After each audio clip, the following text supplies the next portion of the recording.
Benvenuti amici di mattoscacco.com in questo nuovo video e oggi ci andiamo a vedere una partita fenomenale giocata tra Kasparov col bianco e Henderson col nero. Punteggi relativi 2630 contro 2600, ovviamente nell'anno in cui è stata giocata, cioè il 1981. Andiamo a vedere passo per passo ogni singola mossa e quali potevano essere le relative varianti. Allora, D4, apre il bianco, cavallo F6, C4, E6, cavallo F3, B6, impostando quella che si chiama difesa ovest indiana, dove l'alfiere camposcuro andrà da questa parte e l'alfiere campochiaro andrà da questa parte, talvolta può andare anche in A6 andando a rompere le scatole su questo pedone.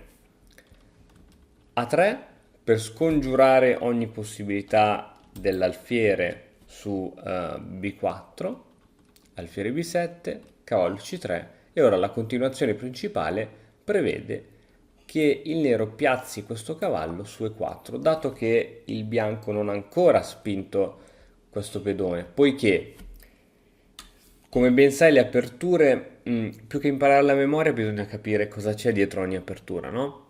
E in questa apertura, così come in tutte, i giocatori lottano per il centro della scacchiera, perché come ben sai il punto più importante della scacchiera è il centro, che è dato da queste quattro case. Ok, allora se tu ti domandi in che modo stanno combattendo per il centro, beh, qui il nero c'ha questo alfiere che controlla queste due case centrali insieme al cavallo. E il bianco in che modo sta combattendo per il centro? Riesce a tenere questa casa col pedone, questa casa con l'altro pedone e col cavallo, questa casa col cavallo e questa casa col cavallo. Quindi stanno combattendo benissimo per il centro. E l'idea di spostare il cavallo su E4 serve ad evitare che in un futuro prossimo il bianco possa spingere 4 avendo un super controllo del centro. Quindi cavallo E4 ha proprio questa idea. Ora, cavallo per E4, l'altra possibilità se non si vuole giocare subito il cambio è donna C2, ovviamente in caso di cambio ora ci sono due possibilità, la più forte è la cattura con la donna, la meno forte è la cattura col pedone. È vero, la donna forse qui non sta benissimo, probabilmente poi dovrà ritornare in C2, però comunque è comunque una mossa che si gioca. Quindi cavallo in E4, torniamo indietro alla posizione originale, alfiere per E4. Ok, questo alfiere in effetti è un po' insidioso, ha una bellissima diagonale e allo stesso tempo controlla anche questa piccola diagonale, quindi ci impedisce di giocare E3 e di sviluppare poi l'alfiere su D3. Quindi Kasparov, anziché giocare la solida e tranquilla E3, gioca cavallo D2 scacciando subito questo alfiere. Su questa mossa, così chiamiamola imprevedibile, il nero viene assolto da un po' di pensieri, dice ma questo alfiere dove lo metto? Lo riporto a casa o gli faccio prendere il controllo di un'altra diagonale? Ed è così che va. Prende il controllo della diagonale H7 B1, che in effetti rispecchia proprio questa idea, no? Che se adesso il bianco inizia a giocare E3 e poi alfiere D3 non può perché quella casa è controllata dall'alfiere del nero. Motivo per cui Kasparov non gioca più E3 ma gioca G3 con l'idea di sviluppare l'alfiere in fianchetto e andare a prendere il controllo di quella diagonale che è rimasta debole in assenza dell'alfiere. Cavallo C6, mossa interessante. Ti faccio vedere ovviamente che cosa sarebbe accaduto se Kasparov anziché giocare G3 giocava E4. Cavoli, controlla il centro, è una mossa buona. Attenzione che però c'era C6 che era altrettanto buona per il nero e quindi il bianco avrebbe dovuto iniziare a prendere subito provvedimenti. Ovviamente per difendere questo pedone in D4 non poteva per esempio spostare il cavallo perché è vero che si difende ora a questo punto ma cade a questo punto dal pedone, quindi bisognava praticamente spingere e si andava subito in una variante assai complicata. Ok, vediamo invece come è andata la partita realmente. G3, sviluppando l'alfiere in questa posizione, e poi cavallo C6. La possibilità di giocare C6 sembra forte, ma non è così forte. Per esempio, vediamo come poteva andare la partita. Alfiere G2, D5, arrocco corto, alfiere 7, E4, arco corto, B3, con posizione superiore per il bianco. Dunque torniamo indietro su G3, cavallo C6, attaccando ora il punto D4. E3 viene giocata, mossa interessante, e ora A6. Anche qui forse il nero avrebbe potuto cercare di usare di più, forse E5, che avrebbe costretto il bianco non a catturare, ma a spingere cavallo A5, e insomma la partita si faceva più interessante. Tuttavia, A6 è stata la mossa che ha giocato il nero. B4, oh, guarda che bellissimi pedoni schierati del bianco, e ovviamente B4 ha anche lo scopo di aprire la casa B2 per l'alfiere. B5, questa è una mossa, anche questa altrettanto interessante. È ovvio che il bianco ora vince questa lotta, no? Può catturare col pedone e poi può catturare anche con l'alfiere. Non è che il nero non abbia visto questa possibilità, ma andiamo a vedere. Cattura, ed è quello che viene giocato in partita, cattura, ed è quello che viene giocato in partita, e poi in partita viene giocato alfiere B2. Perché Casparo non ha catturato questo pedone? Poiché a seguito della cattura ci sarebbe stata una cattura di cavallo su B4 e il bianco non avrebbe potuto catturare, altrimenti perdeva la torre. Quindi questa posizione non era bellissima per il bianco, anzi, affatto. Cioè, ci sono possibilità di questo tipo, il cavallo aiuta a controllare queste case, insomma, non è bellissima. Ecco perché Kasparov non catturò su B5, ma giocò alfiere B2.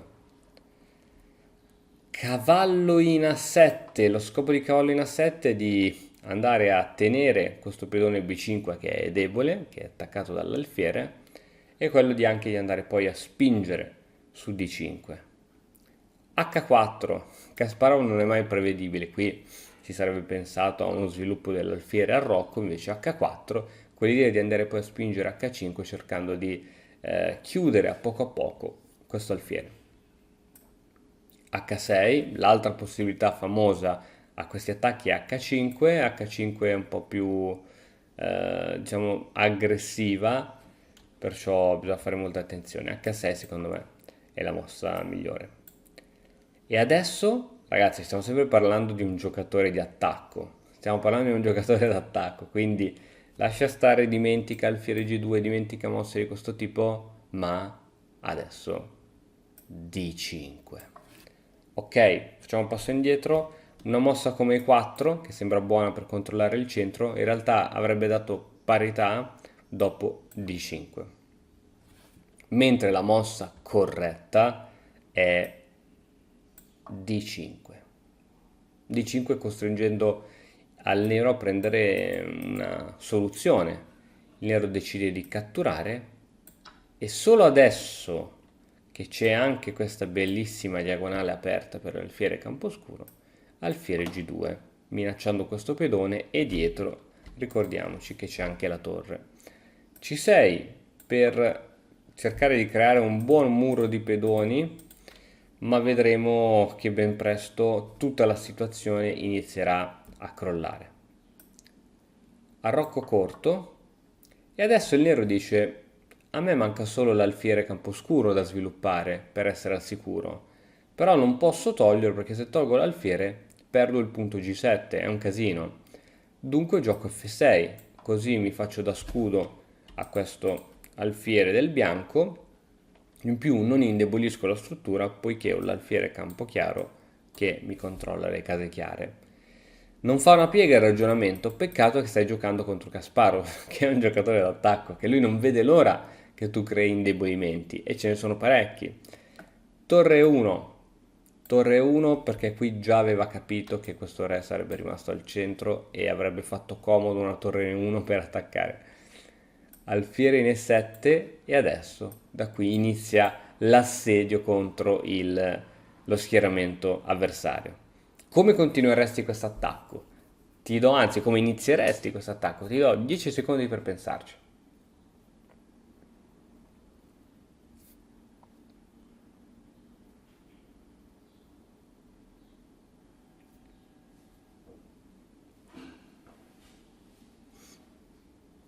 Il 21 di agosto inizierei a giocare a scacchi in maniera differente.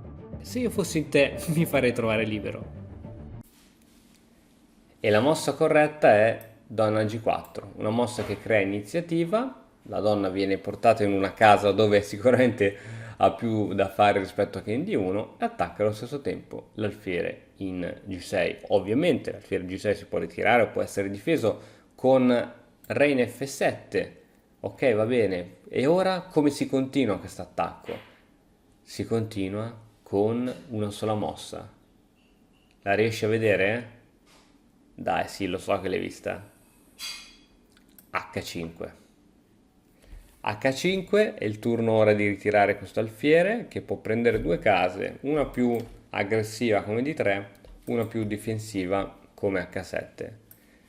Re in H7, scusami, alfiere in H7 e adesso bisogna continuare ad aprire le linee perché il re al centro non ha arroccato e quindi dobbiamo aprire se vogliamo portare a termine il nostro attacco. Se non facciamo questo rischiamo che il nostro vantaggio svanisca, quindi qui chiaramente il bianco è in una posizione superiore, ma se non sfruttiamo bene le nostre armi in possesso, rischiamo veramente che poi la partita finisca in parità. E4, cercando di creare rotture di per E4, e ora qui alfiere per E4. Si potrà catturare anche col cavallo, senza problemi, però il computer dà una maggiore aggressività con la cattura d'alfiere. Ovviamente Kasparov sapeva che dopo la cattura d'alfiere il nero avrebbe catturato, dunque probabilmente Kasparov ha fatto i suoi calcoli e aveva pensato che il cavallo fosse più interessante in questo tipo di situazione, proprio forse per la sua possibilità di saltare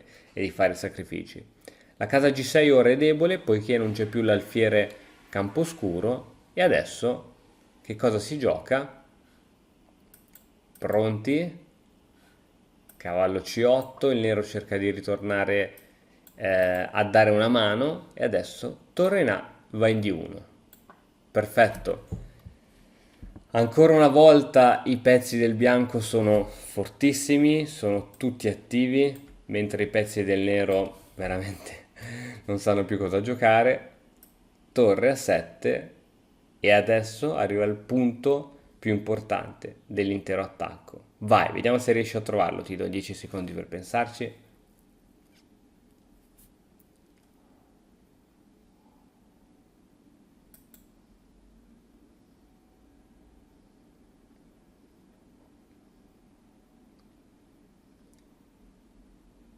Ok, probabilmente avrei pensato a un donna G6 scacco, va bene, poiché l'attacco poteva continuare in questo modo, re in F8, cavallo in C5 e insomma c'erano idee possibili come questa, che è interessante.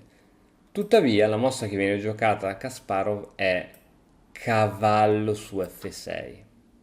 Fantastica, eh? Cavallo F6. Per farti capire il motivo di questa mossa devo tornare indietro di qualche mossa. Torniamo indietro un attimino di qualche mossa. Nel momento in cui il nero ha giocato cavallo C8. Supponiamo che il nero invece avesse giocato torre in F8. Su torre in F8, guarda un po' che cosa potrà succedere. Torre in AD1, così come è andata poi nella partita che hai visto. D5 e ora cavallo cattura F6, questo sacrificio tematico, e ora se alfiere per F6, semplicemente con donna E6 c'è lo scacco matto, il re nero non sa più dove andare. Se il nero cattura con il pedone c'è donna G6, scacco matto. Quindi questo sacrificio deriva proprio da questa idea. Quindi andiamo avanti a vedere come è andata la partita. Cavallo per F6 e questo sacrificio è andato a buon fine. Il nero decide di catturare con il pedone. Adesso donna G6, non è scacco matto perché il re può andare in F8 ed è la mossa che viene giocata. E ora, come continueresti l'attacco? Ormai qui bisogna cercare di concludere. In che modo porteresti avanti l'attacco? Ti do 10 secondi per pensarci.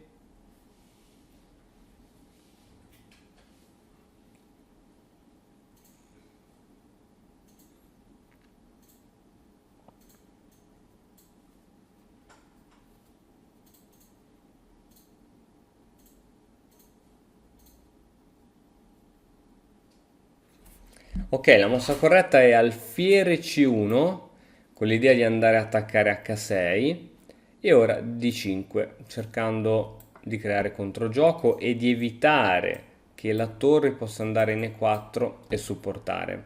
Però ora ci sono due problemi. Uno, il bianco non vuole catturare subito questo pedone perché altrimenti il nero potrebbe anche sacrificare, anzi deve sacrificare la torre e magari si riesce a recuperare.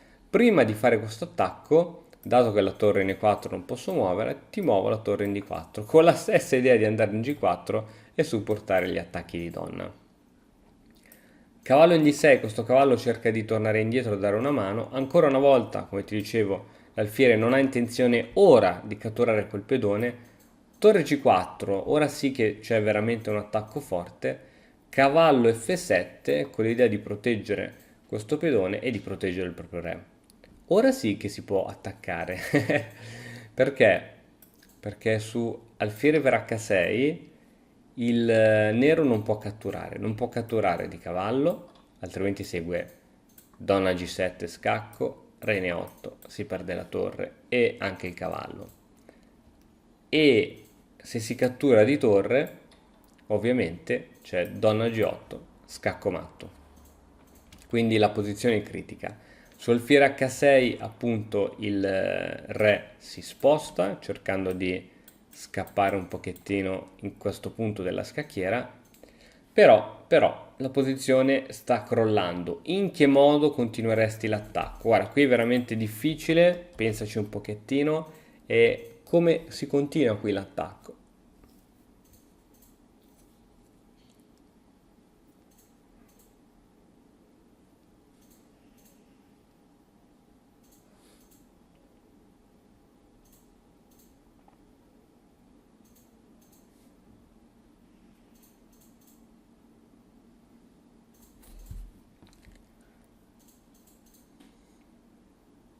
Ok, ovviamente non ci possono essere sacrifici di questo tipo poiché non porterebbero a nulla, né tantomeno sacrifici di donna. La mossa più corretta è alfiere G7, la torre si deve spostare ed è quello che succede nella partita.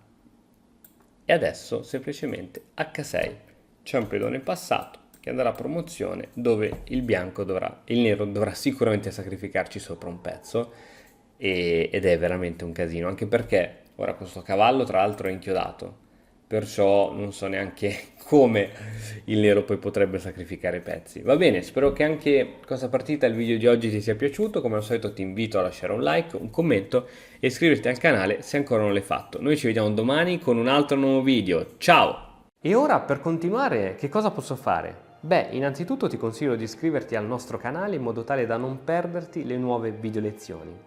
E poi puoi vedere il video che è stato più cliccato in questa settimana. Ci vediamo, ciao!